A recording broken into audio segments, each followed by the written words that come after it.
ఎవరైతే జెండా మోసి ఎవరైతే మరి మొదటి నుండి పార్టీకి కేసీఆర్ గారికి అభిమానులుగా ఉంటూ మొదటి నుండి పార్టీని శేర్లింగంపల్లి నియోజకవర్గంలో భుజాన వేసుకొని నడుపుతున్నారో వారి రుణం ఎన్ని జన్మలెత్తినా తీర్చుకోలేని రుణం. అందుకే హృదయపూర్వకంగా వారికి నా ధన్యవాదాలు తెలియజేస్తా ఉన్నా.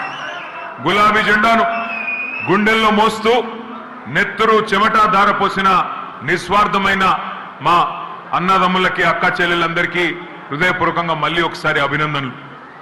మీరే కథానాయకులు, మీరే కథన రంగంలో ముందుకి పరిగెత్తే కొదమ సింహాలు.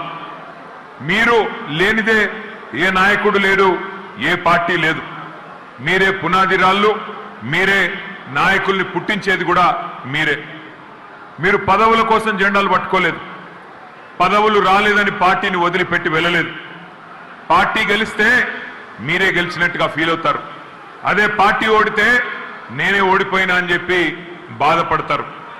అధికారం లేదని గోడలు దుంకే అవకాశవాదులు కాదు కార్యకర్తలు.